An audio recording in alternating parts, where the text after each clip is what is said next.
just to show you is what I'm actually talking about, how there's like no trees. There's like small shrub things and like dry dead things. And then like every now and then you see like one tree with some shade. And it's only casting enough shade right now because it's so early in the morning. So it's this flat, this dry. You can hear the cows protesting, give us more food and water. So yeah, actually got the camera out because I thought like this is like a moment. This is like this is what it looks like out here. So I thought I'll capture something, and I wanted to capture something cool. So I don't know how this is gonna go, but I'll just. Where are we at? Oh yeah. So I was like standing in the middle of the road, just like there's no traffic, and I took a few photos like that. Just trying to get something cool. One I took sitting on the ute at the sunrise this morning, and these are the ones from the lightning storm. Yeah, like full lit up, and you can't see there, but you can see the night sky above it. That's the big one that I said, where it's like full of energy, and you can see the stars in the sky above it. It's like fucking crazy. Yeah, so also got myself a coffee so treating myself. I started this day off right. I started this day off so right. Morning workout at sunrise, pack all my shit up nice and secure. Don't have to second guess any flapping or tapping sounds. I know it's all solid. Got plenty of water, got plenty of ice and esky. Had massive fruit breakfast, like just feeling so fresh. I'm back on top of it. I'm like solid. Even though I'm still in the dry, I know how to deal with this. You just got to drink 50 times more water at all times, and doesn't matter if you got to piss, go to the toilet like 20 times a day. It's better to pull over and do that than it is to get dehydrated and get heat stroke.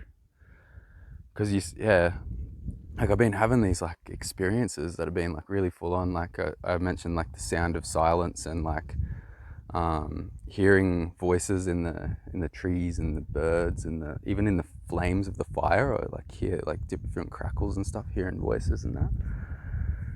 And yeah, it could be, or it's never just anything. Like it's all an experience, It's like a mixture of things going on multi dimensions, and But yeah, being like dehydrated and having like heat exhaustion definitely contributes to altering your state of consciousness. But I think that's kind of the point as well, why you go on like a walkabout kind of thing. Like you really push your body to the limit, and you get into those altered states, and you have those like more like the sensory experiences that you wouldn't usually have. And then it starts to expand your mind. It starts to make you look at reality differently and start to ask more questions that you wouldn't usually ask. Like, what is that? What am I hearing when I stare into the flames and I'm hearing like voices echoing through the fire towards me? Like, it's fucking. And like my fascination is that as I've been doing more and more exploration, and this is like without drugs. Like I don't do drugs anymore. Like if you're thinking, oh yeah, he's just like taking psychedelics. Like I ended the psychedelic journey. It's been a long time now since I've had a psychedelic or any kind of like mind altering substance. Apart from I've had a beer on the road. Like I have like one beer, but that's like, you can still drive a car, so you can still drive your human vehicle as well. What am I actually trying to say? It's just like I can't wait to like watch these back and go, oh man, you are so cooked. But yeah, as I'm having more and more of these experiences, I'm exploring more. It's becoming more like clear and less like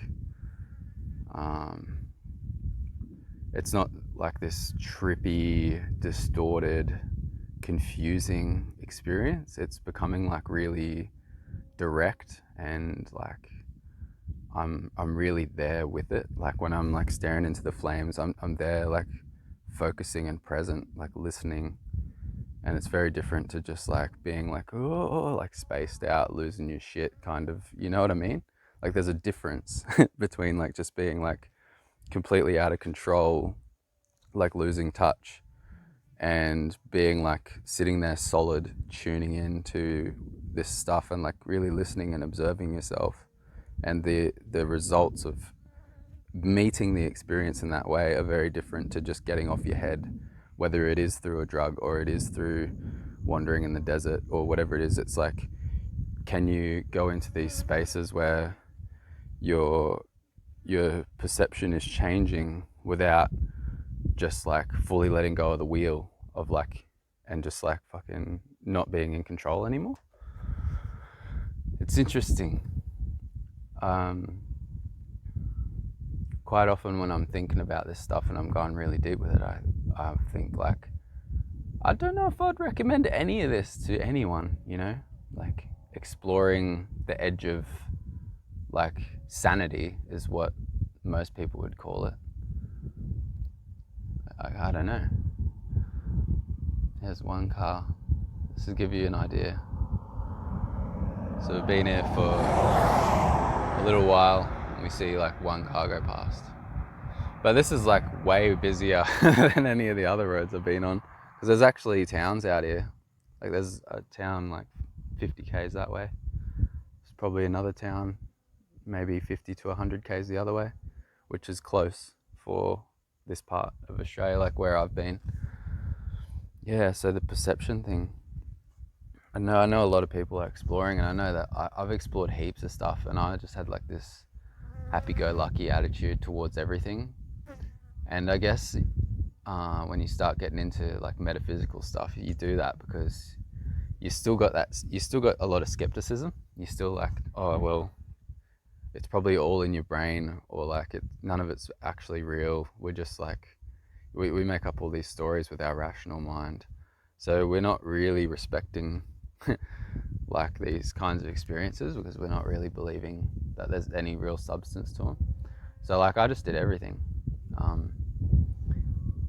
Yeah, I was just exploring all the possibilities, and now as it becomes more real, it's like, fuck, you gotta be a little bit more responsible with it. But yeah, there's at the same time, there's no way to explore like the invisible world, the unseen, the metaphysical, whatever you want to call it, like the realms beyond your everyday human perception. There's no way to explore that really without just diving into a whole bunch of shit you don't understand, because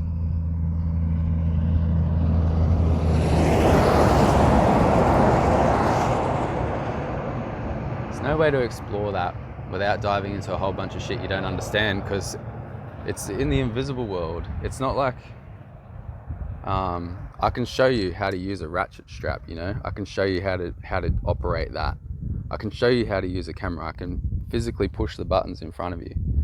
I can show you how to drive a car. It's a little bit more complex. I can show you how the clutch works. I can show you how to change gears. I can even show you how to fix a car. Like I could pop this hood and I could explain all the different components and what they do, and you could see that in front of you. But with the metaphysical world, the invisible world, I can explain things to you. I can explain what I've seen. I can explain the different components of my experience and how it works. And you can imagine, but I can't show you anything. That's why they say I can only show you the door. You got to walk through it.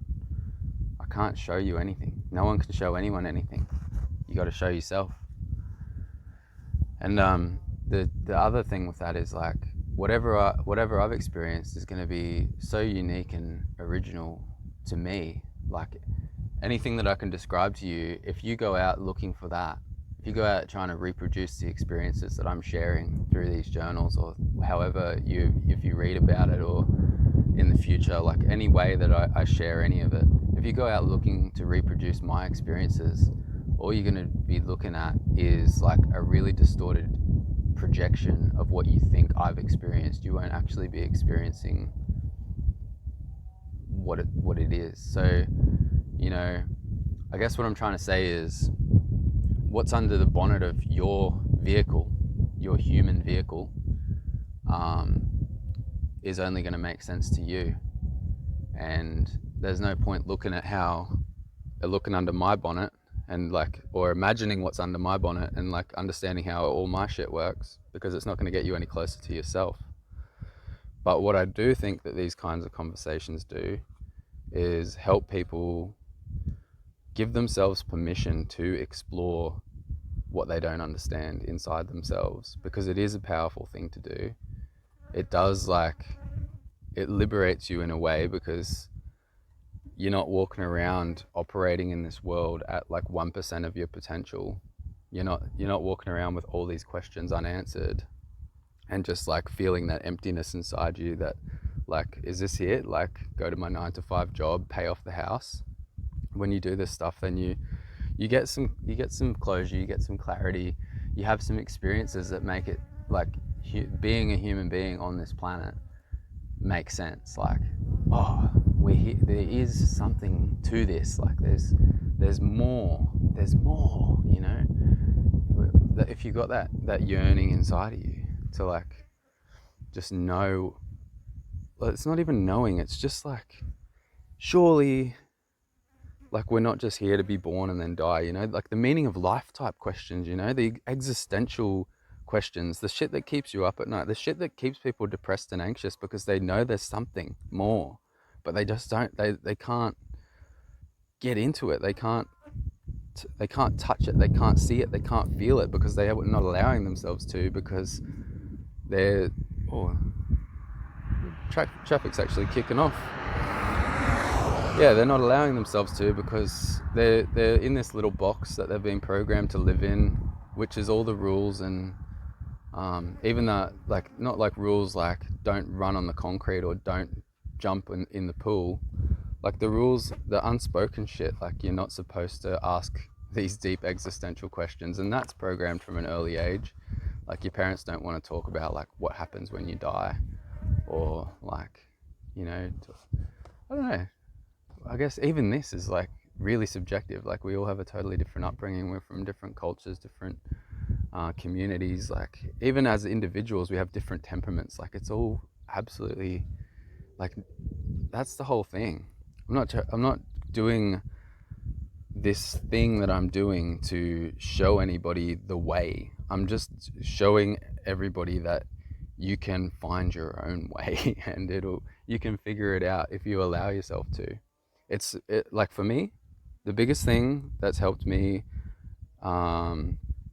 become stronger and more solid in myself and become more confident and enjoy life was just stop running away from the things that scared me, the existential questions and the crazy things that I thought were insane inside my head, like all the experiences that I thought nobody else was having, like, and what, like, spoiler alert, like, once you actually start to explore those and communicate to others, like, this is what's going on inside of me, you'll be so surprised how many people in your life have been bottling up the very same shit, like your brothers, your sisters, your mum, your dad, your friend's mum, like everybody that you come into contact with is just begging to have these conversations, like, wow, like, also I've experienced this, and then like, oh, whoa, like, but the space doesn't open up until there's trust, because we all just feel like we're crazy. Like, that's the thing, we're scared of being crazy, because if everybody thinks we're crazy, that's a threat to our ability to have connection with others, because we don't want to be like kicked out of the tribe, so to speak. We don't want to be we don't want everybody to abandon us because we're too crazy, or we don't make sense. Like, my fear was like, the picture was that I would be too crazy and everybody would want to stay away from me and everybody would want to keep me away from their friends and their families because I would be like contaminated. Um, like that's what the stigma around mental health really is. It's like that kind of feeling that you're